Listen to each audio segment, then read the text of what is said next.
ज्ञान सुना दे विधि बता ओ मेरा कल ज्ञान सुना दे। आप सभी का आपके अपने चैनल कबीर क्लासेज 58 में स्वागत है। आज हम देखेंगे राजस्थान स्टेट ओपन स्कूल का जो प्रोस्पेक्ट यानी विवरणिका देखेंगे कि विवरणिका के अंदर क्या है, सारी सूचना इसके अंदर इंक्लूडिंग है। फीस से संबंधित, एडमिशन से संबंधित, स्ट्रीम 1-2 की डेट्स कब क्या आती है, कब एग्ज़ाम्स होते हैं, सारी डिटेल्स योग्यता के साथ में संपूर्ण विवेचन करेंगे। इसके कुछ पार्ट आएंगे क्योंकि एक पार्ट में सारा संभव नहीं है, तो आप इन सभी पार्ट्स को ज़रूर देखें। हम प्रारंभ करेंगे शुरुआत से ही। इससे पहले आपको बताना चाहूँगा कि वीडियो को लाइक ज़रूर करें और लाइक करने के साथ साथ मेरे चैनल को सब्सक्राइब करना न भूलें। तो ये है Rajasthan state open school RSOS की शिक्षा प्रणाली। इसमें परिचय ये है क्या, राजस्थान स्टेट ओपन स्कूल की स्थापना राजस्थान संस्था रजिस्ट्रीकरण 1958 ये अधिनियम, इस अधिनियम के ये पंजीकरण नंबर है द्वारा ये डेट्स महत्वपूर्ण है। कब की गई थी? 21/3/2005 को की गई थी। 21/3/2005। अगर फर्स्ट ग्रेड एग्ज़ाम की कोई तैयारी कर रहा है तो उसके लिए भी ये डेट्स महत्वपूर्ण है। और कभी कभी तो ये पंजीकरण संख्या भी पूछ ली जाती है। तो कब की गई थी? 21/3/2005 को इस राजस्थान स्टेट ओपन स्कूल की स्थापना की गई थी। किसके लिए की गई थी? माध्यमिक शिक्षा के लिए। ये ध्यान रखना, ये माध्यमिक शिक्षा के सार्वजनिकरण, इसके अलावा माध्यमिक शिक्षा के सार्वजनिकरण और औपचारिक शिक्षा से वंचित,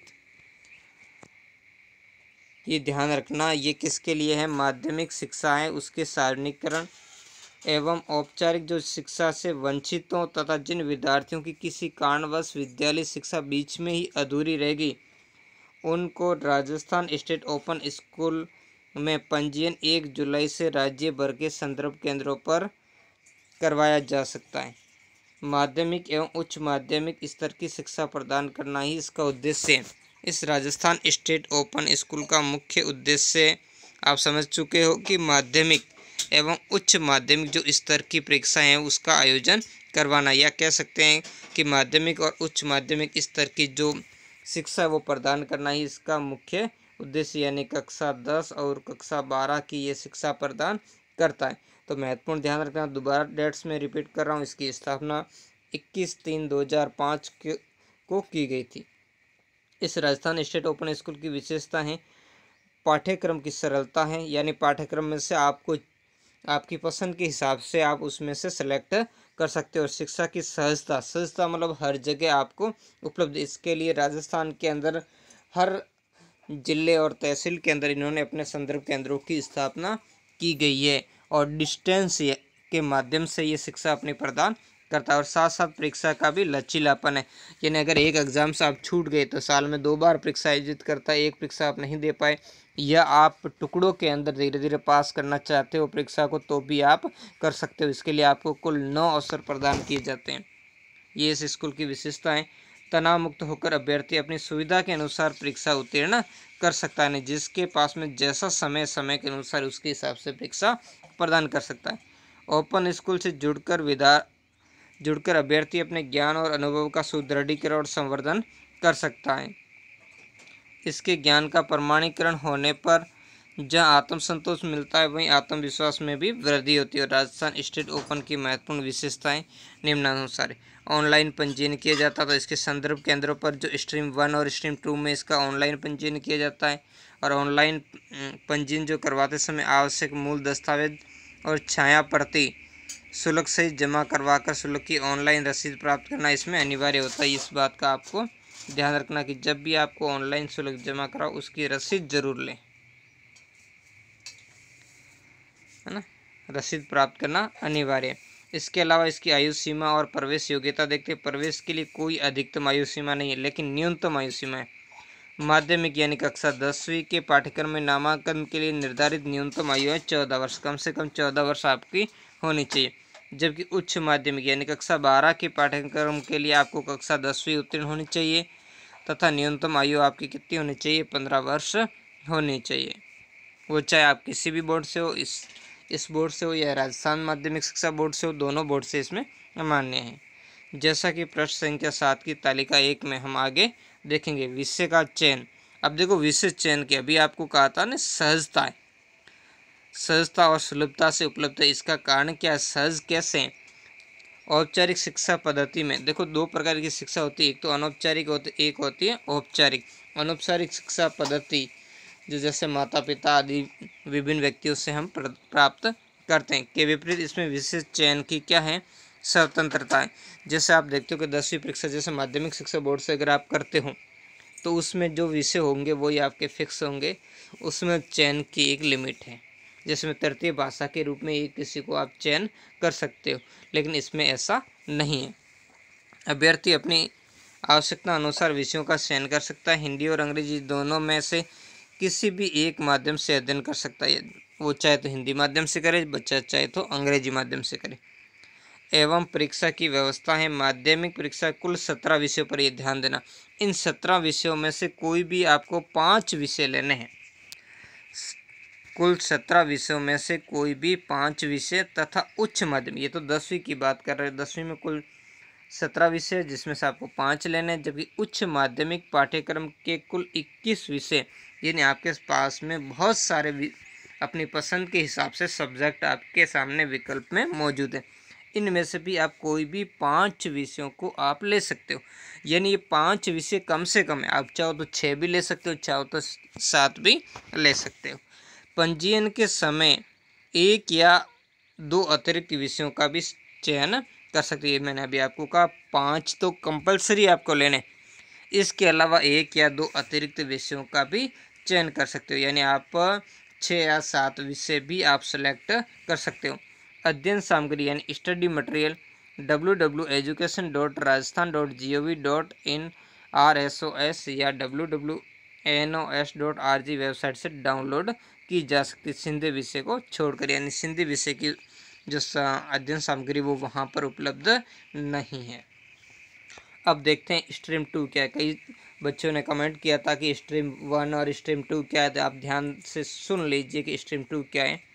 स्ट्रीम 2 मान्यता प्राप्त जो सूची अनुसार जो 74 नंबर है उसके अनुसार मान्यता प्राप्त बोर्डों से अनुत्तीर्ण अभ्यर्थी अक्टूबर-नवंबर की माध्यमिक और उच्च माध्यमिक परीक्षा में प्रविष्ट हो सकते हैं और अभ्यर्थी टीओसी के लिए भी पात्र है। यानी मान्यता प्राप्त बोर्ड जैसे राजस्थान माध्यमिक शिक्षा बोर्ड है और भी बोर्ड है, उनसे अगर विद्यार्थी अनुत्तीर्ण यानी फेल हो गए हैं तो वो विद्यार्थी अक्टूबर और नवंबर महीने की जो माध्यमिक और उस माध्यमिक परीक्षा दे सकते हैं, उसमें शामिल हो सकते हैं, वो है स्ट्रीम 2। लेकिन इस बार इस बोर्ड ने क्लियर कह दिया कि इस बार स्ट्रीम 2 के फॉर्म नहीं लिए जाएंगे। नेक्स्ट देखो टीओसी क्या है। अभ्यर्थी टीओसी के लिए भी पात्र है, मतलब टीओसी क्या है इसको भी समझते हैं। टीओसी का मतलब होता है क्रेडिट हस्तांतरण। ये क्रेडिट हस्तांतरण क्या है इसको भी हम क्लियर रूप से समझेंगे। मान्यता प्राप्त 73 बोर्ड सूची अनुसार, इसकी सूची नीचे दी गई है, कौन सी बोर्ड से आप टीओसी यानी क्रेडिट का स्थानांतरण करवा सकते हैं।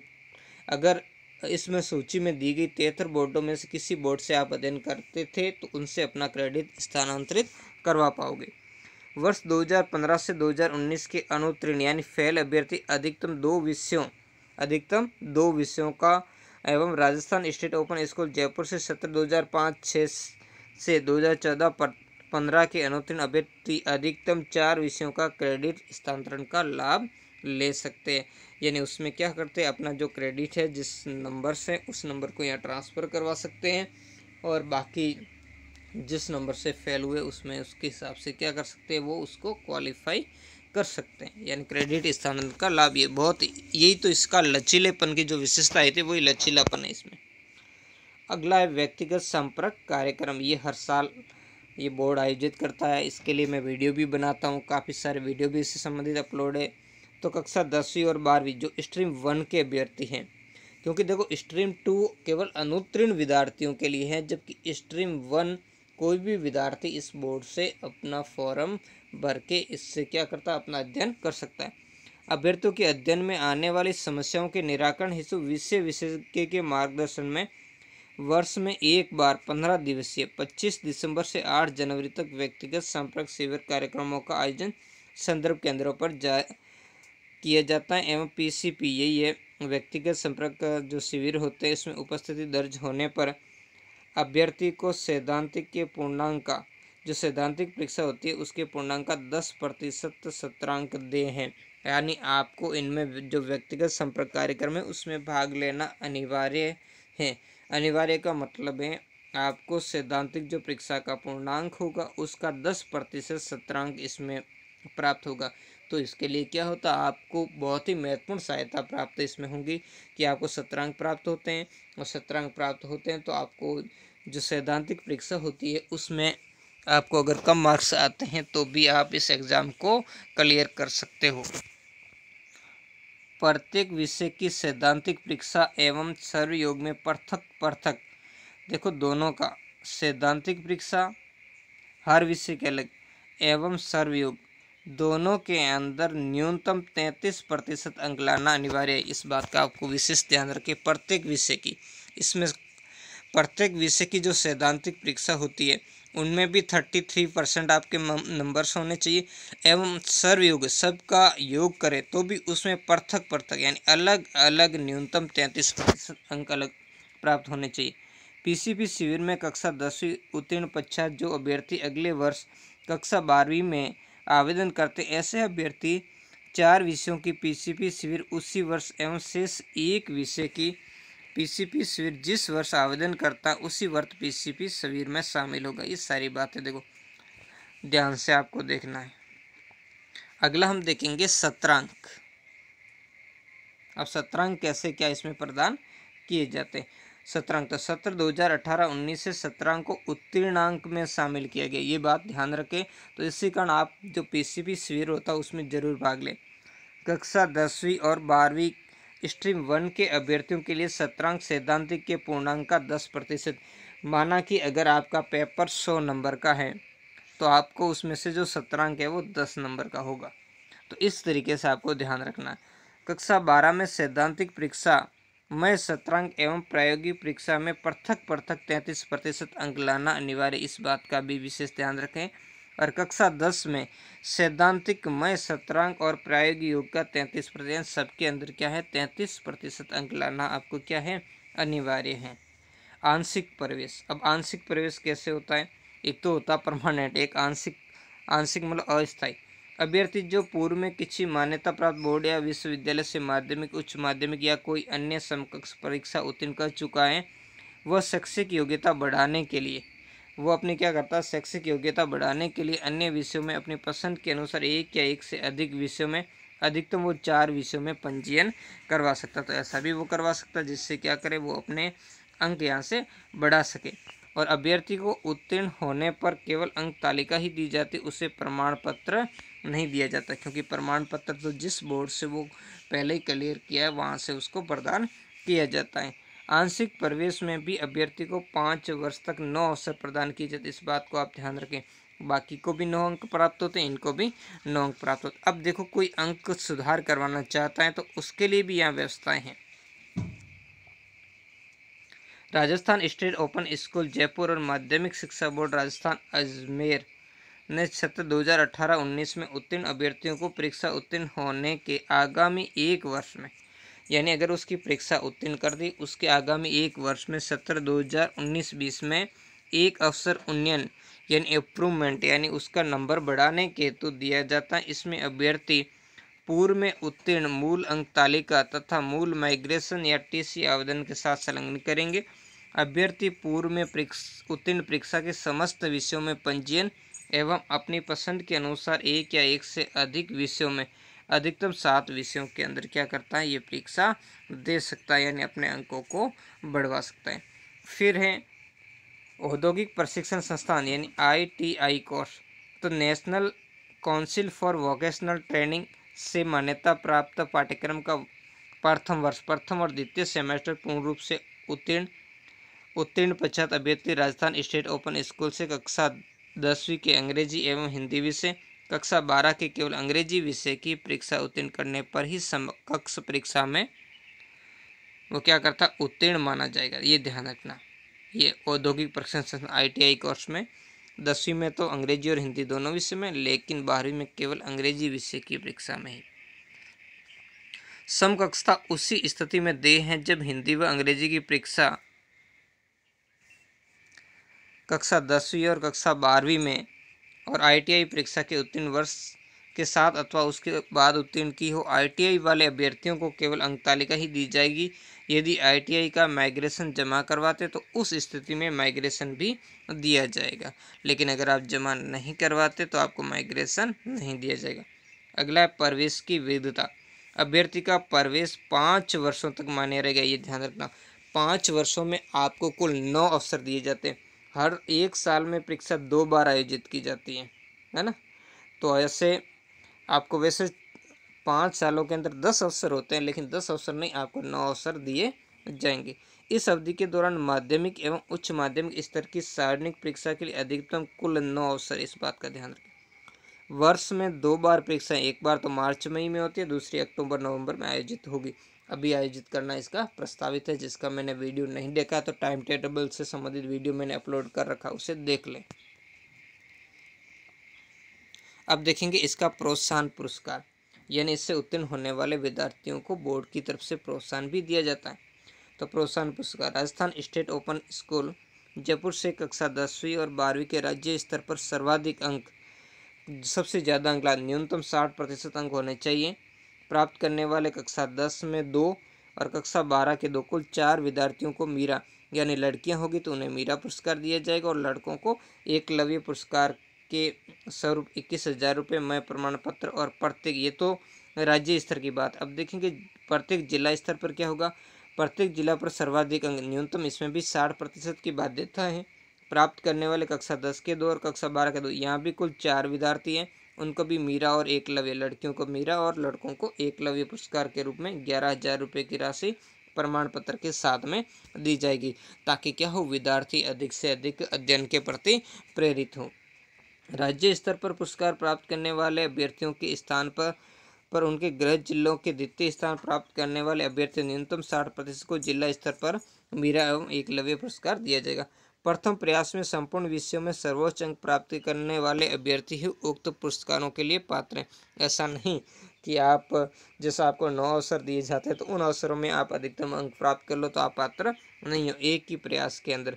और क्रेडिट स्थानांतरण के अभ्यर्थी उक्त पुरस्कारों के लिए क्या है, मान्य नहीं है। यानी अगर क्रेडिट स्थानांतरित किया तो उनको ये पुरस्कार नहीं दिया जाएगा, बिना क्रेडिट वालों को दिया जाएगा। अब मान्यता, अब कई देखो मान्यता के बारे में हमेशा पूछते हैं, तो क्या है मान्यता, आप ध्यान रखिए।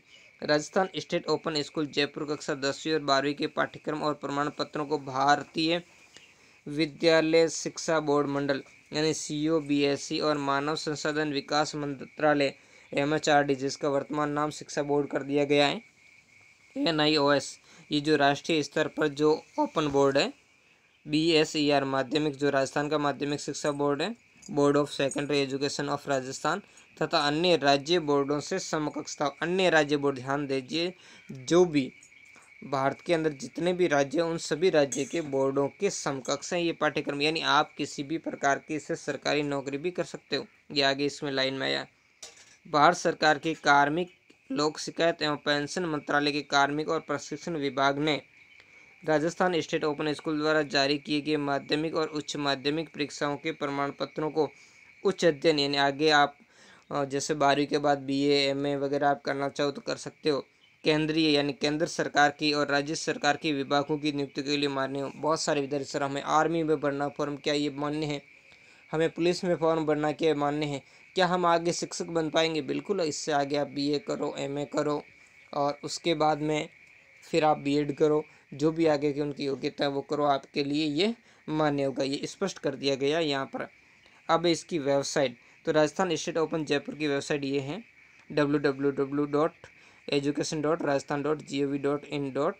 ये लिख करके फिर है RSOS। इसमें विवरणिका, संदर्भ केंद्र, परीक्षा केंद्र, समय सारणी आदि की जानकारी ले सकते। इसका जो नेक्स्ट पार्ट जल्दी आएगा जिसमें बहुत सारी और भी जानकारी आपको प्रदान की जाएगी। ये पार्ट कैसा लगा कमेंट करके ज़रूर बताएं और लाइक कमेंट शेयर ज़रूर करें, क्योंकि कई सारे विद्यार्थियों का कमेंट ये आता, सर हमें आपका वीडियो पहली बार मिला, तो आप शेयर ज़रूर कर दें ताकि और बाकी को भी जानकारी मिल जाए। कई कहते हैं सर हम तो रह गए डेढ़ से, हमारे पास जानकारी नहीं थी, तो इसलिए शेयर ज़रूर कर दें ताकि अधिकतम लोगों को इसका लाभ मिल चुके। और आप अगर चैनल पर पहली बार आए तो चैनल को सब्सक्राइब करना भी न भूलें। धन्यवाद।